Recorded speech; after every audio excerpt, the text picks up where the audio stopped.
This is Andy Purewal for ID Boxing. We are here in Liverpool and I'm joined by Adam Smith. Adam, firstly, how are you? I'm very good, Andy, very good. Pleased to be at Anfield, being a Liverpool fan, a place I come to a lot, and always dreamt of having a huge boxing night here. So maybe that will become reality one day. For now, it's just a press conference, but a big night in Liverpool on Saturday, and a pretty emotional week and last sort of 10 days for the city.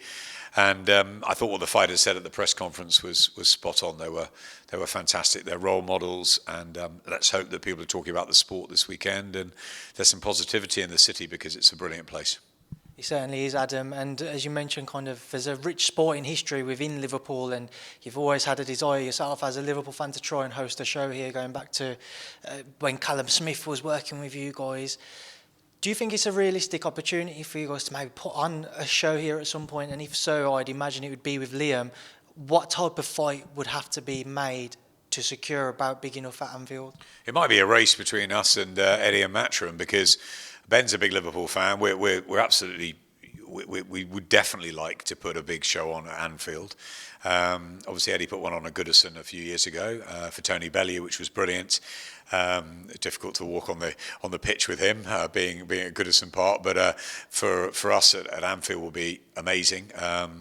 Eddie and I had meetings, as you said, a few years ago with Billy Hogan and the team when Callum was in a position, and it didn't quite work out. But I know that Liverpool want to stage boxing here at Anfield. I think people will turn out. So look, it could be Callum. Let's see if that materialises, or it could be Liam. I'd love it to be Liam. Obviously, Liam's with us now. And if it's a Chris Eubank Jr. fight or another big world title fight, and we could pack it with Liverpool fighters, and I don't know, maybe we could do something different and have some music and turn it into a sort of really big event, not just the boxing, or have some other sort of crossover people on it, or do something a bit different. Maybe that will really attract the city to come out. But if they're big enough headliners, then we'll do it. I mean, that's for down the line. At the moment, Liam's headlining at the M&S Arena, and he's got to win on Saturday night to get through and hopefully get those big fights that Ben's promising him and that he needs. Smith-Mwakinyo, the man in the opposite corner, I asked Ben Shalom about this. There were some rumours on social media saying that the fight may not be going on. Ben said to me that the fight is going ahead. Mwakinyo is just kind of an erratic character, and he'd missed his flight coming into Heathrow, but apparently he's landed now. Was you ever concerned the fight might not be happening? No, I'm told that, I talked to John Wischusen, and I'm told that everything's in order, and let's see. I mean, it's ultimately, things happen in boxing weeks, we know that. I haven't physically seen him. I hear he's here, so he wasn't at the press conference. I'm sure he'll turn up later today, and everything will be fine. He's an erratic character. Some people call him a complete madman. We'll see. He's won his last 10. He beat Sam Eggington. He beat Julius Ndongo. He's dangerous for Liam. Anyone's dangerous for Liam at this stage, and those first 4 or 5 rounds could be hairy on Saturday night. But Liam should come through, and then he needs a major fight, because the performance he gave against Jesse Vargas shows there's plenty left in Liam Smith. How important is it for Liam not just to come through on Saturday night with a victory, but to look good because of the further fights which should be down the line, especially if the Eubank Jr. fight could still be made beyond when he fights Conor Benn? I thought he looked excellent against Jesse Vargas in the Garden. I thought he was fantastic that night, so any more of that, and he was great against Anthony Fowler when he fought here. I think he loves fighting in Liverpool. It's a homecoming for him. He's bang up for it. He wants to perform, and I think he will look to put on a real statement and probably call out Chris Eubank Jr. after the fight. But we know Eubank is fighting Ben, and that's a curiosity, great casual fight, and one that people are going to be very interested in a few weeks' time. And let's see what happens after both of the events, and see if we can make a Chris Eubank Jr. fight for Liam Smith, or whether Conor Benn and Mwakinyo have other plans. Joshua-Jonas looking to become a unified champion. Just talked about her fight with Patricia. It's a great fight. Tasha wanted to become a world champion. She achieved her goal on the Calm Brook night. I thought that was it. She'd become a commentator for us, and we'd see her sort of ease out of the sport. It seems that she's just got the hunger back even more. She wants to unify. She wants to become undisputed champion, I think. And remember, this isn't a natural weight class. She's got a tough fight. Unbeaten in 15. Patricia brings a big record, a great reputation. She's been boxing since she was 10, 80 amateur bouts, including a win way back against Lauren Price. She's beaten Hannah Rankin as a pro. She's going to be tough to get out of the way. I think it's a very hard night for Tasha, but let's see what she can come up with. It's a great chief support to Liam Smith. So you have Terry Harper and Hannah Rankin fighting each other on September 24th. Do you think that's kind of a way of saying the stars are aligning for a potential rematch between Tasha and Terry? I think they should all fight each other. We've seen the Terry Harper Tasha fight, which was fantastic. A fight I thought Tasha nicked, but Terry will have her plan. She's coming back. She's got Hannah. It would look like it was going to be Tasha and Hannah for a while. That didn't get made, and now Natasha's fighting someone who beat Hannah. Look, there's so many good fights to be made, and as we can see in the all-female card next week on September the 10th at the O2, it's terrific to see the women getting their time in the limelight, getting paid properly, getting the attention, and you'll see next week what a pivotal moment that is in sport, generally, not just in women's boxing. So I think it's fantastic that Natasha's got her stage here in Liverpool, and then she'll join us on the broadcasting team next week. And I've no doubt she'll wonder if she wins on Saturday, she'll want to fight the winner of Hannah and Terry. Dan Azeez, Shaq Peters, a fight which many think could be the one to steal the show. What are you hoping to see from it, Adam? I like it. I like the fight. It's a fight that's been talked about for a while. It's a former British champion who's tall and awkward and could be a nightmare for Dan Azeez, but against a guy who's in real form. Dan's doing everything right, the sort of old-fashioned traditional way. He doesn't want to run. He's got the big socks pulled up a la Marvin Hagler. He wants to do it, his Dan Azeez route. He's a British champion. He wants to turn back British challenges and then move on to bigger and better things. But I think he might have his hands full against Shaq Peters, certainly for a number of rounds trying to work him out, fathom out that style. I think it could be a really good fight and a close fight. Adam Azim and Fraser Clark both looking to be active at this early stage of their pro careers, but again, coming into Saturday night, what are you expecting to see from Adam? Are you hoping that his opponent gives him a few rounds?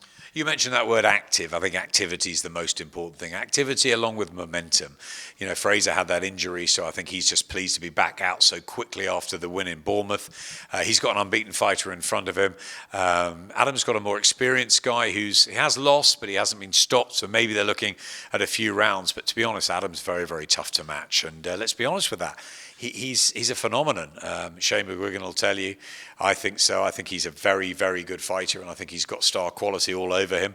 It's a long journey ahead.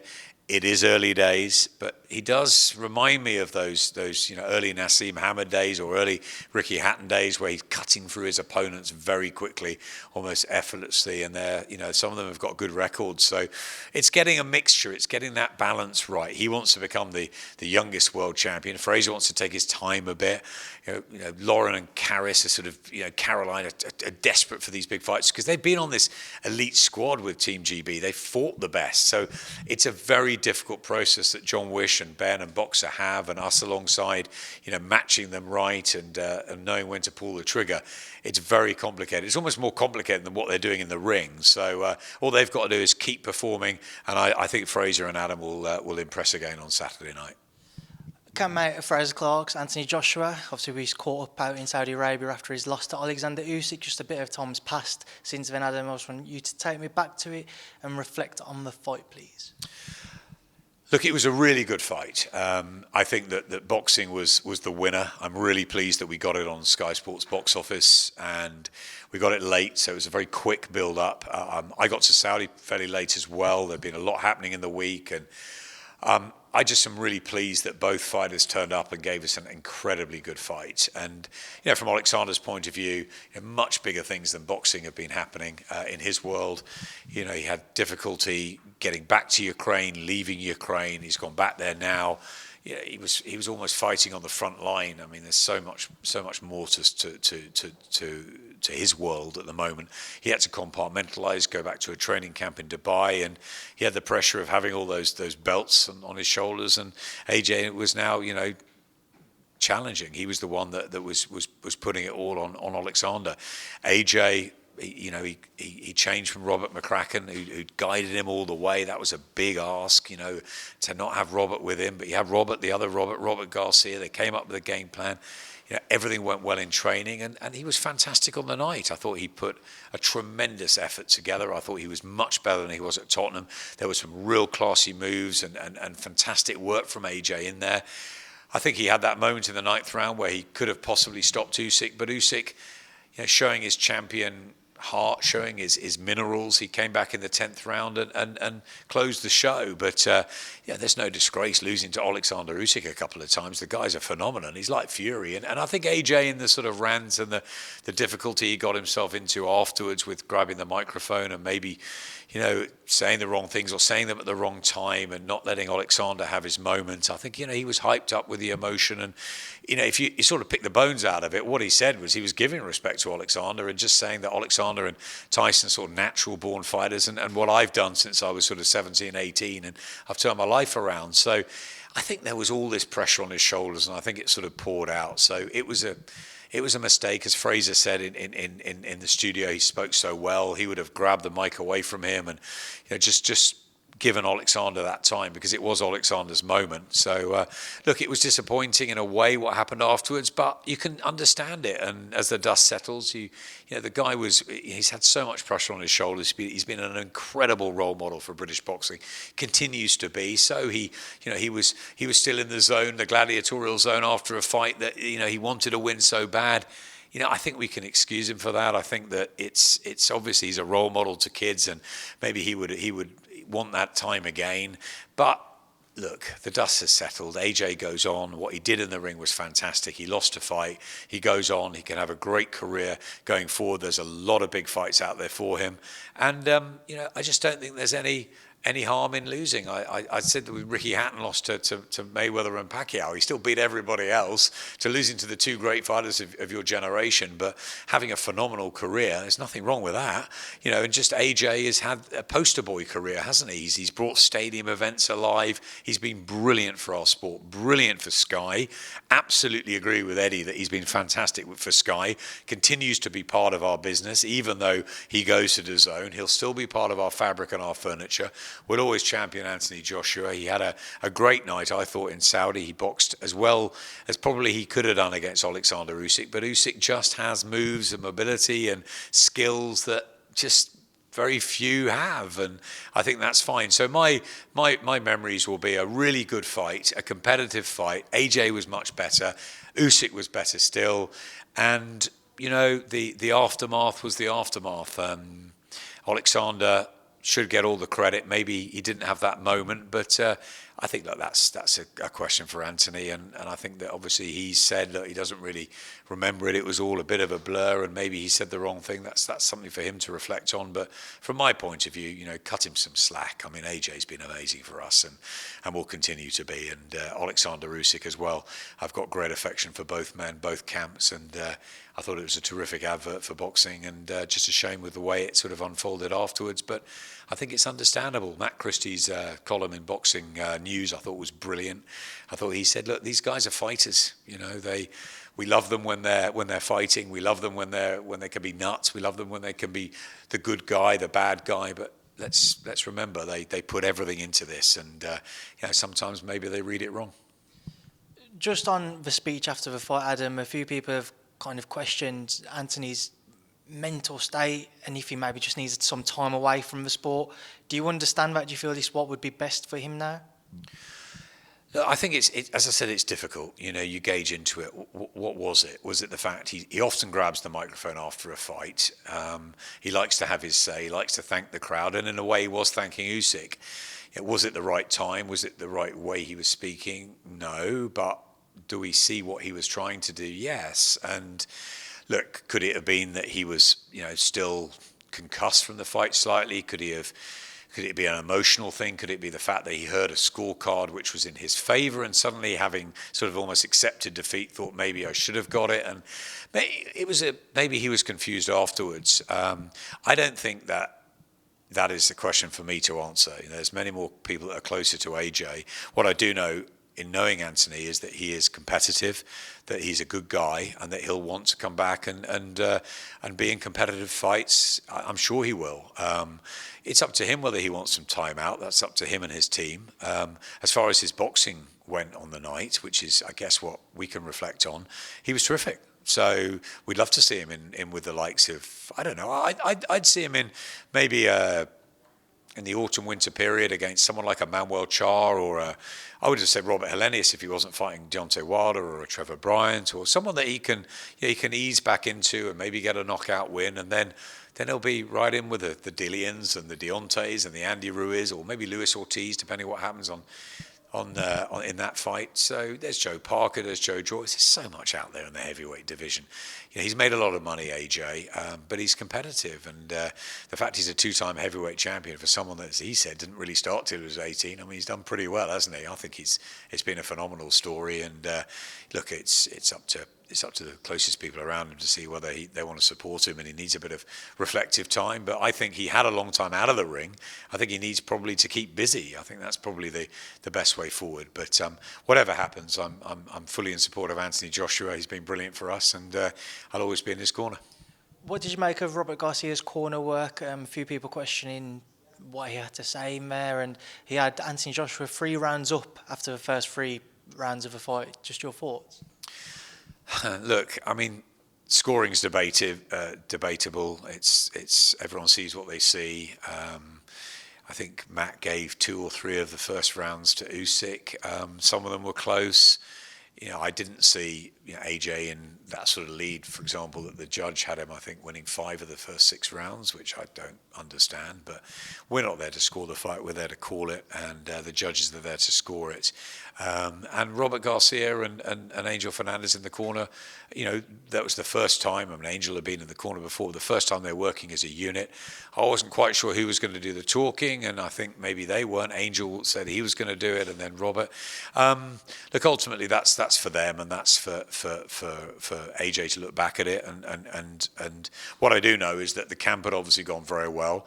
He was absolutely up for it. He boxed really well. And at times, he would have taken on his own thoughts. He would have taken on the corner's thoughts. Robert Garcia is a brilliant trainer. Angel Fernandez is a brilliant young trainer as well. Ultimately, the fighters go out there and do his bit. And maybe he could have thrown more combinations at times. Maybe he could have, thrown caution to the wind a bit earlier. But he did throw brilliant body shots, and in the 9th round he was fantastic, and he was on the cusp, and maybe anyone other than Usyk and a man of his resilience would have folded, and you would have had a different outcome, and Anthony would have become a heavyweight champion for the 3rd time and joining an illustrious list, and it was so close, but it wasn't to be. Maybe he'll stick with Robert and Angel, maybe he'll change again, who knows, but I can see him still becoming a 3-time heavyweight champion if the if the options are there for him. Who knows what will happen if Fury and Usyk unify and is undisputed. It's bound to become fragmented again. There's bound to be a belt somewhere or other, and maybe Eddie and the team will sort of aim for that, and he will get that dream. Is that his dream? Is it just to be in good fights? Is it to make more money? I don't really know. What I do know is that he's had a fantastic career, and on the boxing performance of that Saturday night, he can certainly have more fights ahead.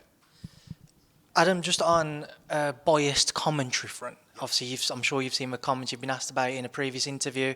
What do you make when people question where you stand when you commentate on a fight? Andy, you know me, you've known me a long time. I think you know the answer to this. The answer to this is very simple. Matt and I are the commentary team for Sky, with Natasha as well, who's come in recently as well. I've worked in this business for a long time. I love fighters. I have no bias when I pick up the mic, ever. We call it as we see it. People are going to have their opinions out there. People are going to say we're biased to Alexander Usyk. People are going to say we're biased to AJ. People are going to say we're biased to Tasha-Jonas on Saturday. People will say, we're biased to Fraser Clark or others. People will say, we're biased the other way. Go back to Josh Taylor and Jack Catterall, as everyone felt Jack Catterall won that fight. But you've got a lot of people saying, we didn't. Josh Taylor himself and others saying that we were biased towards Jack Catterall. Yet Josh Taylor is a top-ranked fighter. I don't really get it. Matt said to me the other day that as many people say that we call it for Usyk, we're biased towards AJ. Well, we can't be biased to both. I go back to maybe the Anthony Joshua Andy Ruiz fight in the Garden, where AJ was our ambassador, part of our business, and look back at the commentary that night. Did we say, bad luck, Anthony Joshua, it wasn't your night, and it must have been the build-up, and it must have been the fact that Andy Ruiz was a late opponent, and it's just, poor old Anthony Joshua. Did we say that? I don't think we did. I think we said that Andy Ruiz became world heavyweight champion. A wonderful night for Mexico, a wonderful night for Andy Ruiz. And AJ's got to go back to the drawing board and rebuild. I think we said that because when we pick up the mic, there is no bias. I don't care whether Jack Catchell or Josh Taylor win. I don't care whether AJ or Alexander win. I like all of them. I have a huge respect for fighters. I have an affinity to fighters because I've worked in this sport a long time. I think they are the brave guys and girls that get in the ring and put their lives on the line for our benefit. You, for me, we are there because of fighters. No question. I love AJ. I love Alexander. I've been lucky and privileged enough to work with both of them. There is no bias when I pick up the mic, ever. If AJ had won that fight and stopped Alexander Usyk, you would have seen us going to town on Anthony-Joshua's dramatic victory. Alexander Usyk, in our opinion, won the fight. In many opinion, won the fight. Maybe not in everybody's, but in most opinion, I think Alexander Usyk won the fight by however rounds you score it. Some of those rounds were close. I describe it. Matt's got the unofficial card, so that's a harder job. The three judges at ringside call what they see. One had it to AJ. People didn't understand why he'd scored 5 out of the 6 rounds to Anthony. Others had it to Usyk. Other people that we spoke to at ringside had it wider to Usyk. Some had it close. It's subjective. It's debatable. That's why we love our sport, because there's debate out there. But don't call us biased, because we're not. When we pick up the mic, we're professional and we call it as we see it. As we see it might not hit the nail on the head for some fans or some other journals or whoever, or fighters, and they may be disappointed. But we call it as we see it, and Matt and I always will. There is no one we want to win when that bell goes. Natasha Jonas works for us. If she gets beaten up on Saturday night and she loses and she doesn't go home with any belts, we will call that as we see it, right? Will we go and give Tasha a hug afterwards, a commiserating hug? Of course we will. But as we see it, we call it. That's what we do. And if Tasha wins, we call it for her. Savannah Marshall was a Sky Scholar. I can't stop that. I can't help that. I'm calling the fight against Clarissa Shields on a wonderful night for boxing. If Clarissa beats Savannah, Clarissa beats Savannah in our eyes. But let's not forget, it's up to the fighters and it's up to the 3 judges. We don't decide the outcome of the fight. It's just our opinion. We're at one side of the ring, other people at the other side of the ring. People at home have the benefit of lots of different angles as well, and their own thoughts and their own belief, or who they think they want to win and who may be winning on their mind. And they might look for a certain style that the judges aren't looking for. Everyone is going to look for something slightly different. Those are opinions, okay? And that's what we're there for. We're there to give our opinion, whether it's right, wrong, different to others, similar to others. It's our opinion. We're not saying it's gospel at all. Not one bit. We're not saying it's right. We describe what we see, not what we want to see. We describe what's in front of us, and there is never any bias when we pick up those microphones, ever. If we didn't do that, we wouldn't be professional and doing our job, and we'll be letting fighters down and letting our customers down. We are professional and we call it as we see it. It's up to others to decide whether they think that's right or wrong, and it's up to the 3 judges to decide who wins the fight. And if we all don't agree with the judges, we can say that. People didn't agree with the Josh Taylor-Jack Catchwell decision. It wasn't just us. It was BBC behind us.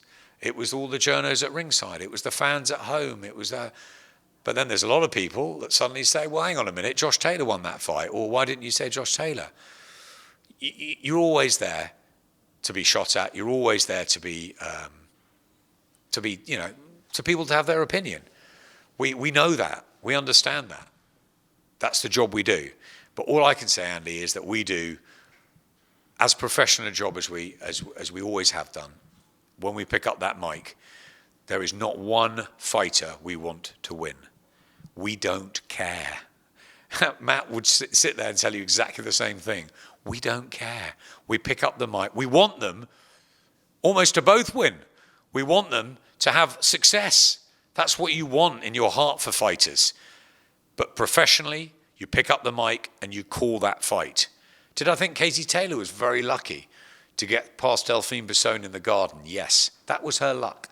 Did I think Floyd Mayweather was lucky to get past Jose Luis Castillo the first time? Yes, they got that bit of luck. Did I think Joe Calzaghe was a little bit lucky against Robin Reed? Yes. But you've got to call it as you see it. Otherwise, you're not doing what's right for fighters and what's right for customers. You call it as you see it. And whether other people think that's right or wrong, or fighters think that, or trainers think that, they're entitled to their opinion. Of course they are. We're not saying we are right. We are saying what we do is we call it as we see it, and there is never any bias towards one fighter or the other. I promise you that, Andy. Just a final couple more from me, just to wrap up on Usyk-Joshua 2.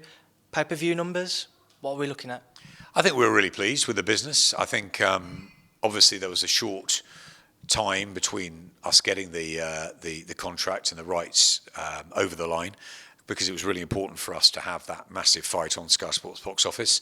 So we had a shorter sort of build-up than normal. And obviously we weren't doing the world feed and sort of controlling it from Saudi. Whisper did a fantastic job. We sort of were an add-on. So, we had a little bit less time, a little bit more... we weren't as sort of... we didn't sort of, I guess, control the production and things like that as much as we have in the past, possibly. So those things. But I always expected good numbers. They were good numbers. It was good for the business. We're really pleased, and it was a real statement from us that we want to show the best fights on Sky, and we'll continue to do that. So yeah, we were really happy, and it was a really good fight. As I've said to you before, it was a really good fight and a great night for Sky Sports box office. The numbers as good as what they were for the first fight? I don't know, because I'm not in the counting department at Sky. It's not my job. It's not what I do. I can make a couple of calls. They won't give me the answers, because I know that more has to be settled in the weeks and months ahead. It's a complicated system, but I can say it was a very good and successful night. Yeah. So hopefully, yeah.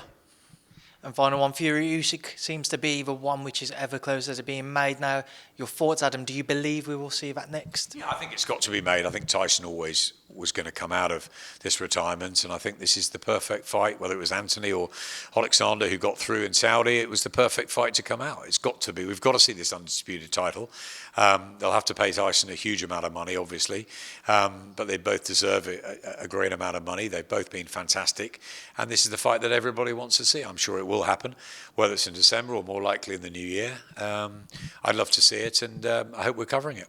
All right, Adam, I appreciate your time now. I leave you to enjoy the rest of your day here in Liverpool and the rest of your time here at Anfield. Thanks for speaking to me and ID Boxing. Cheers, Andy. Take care.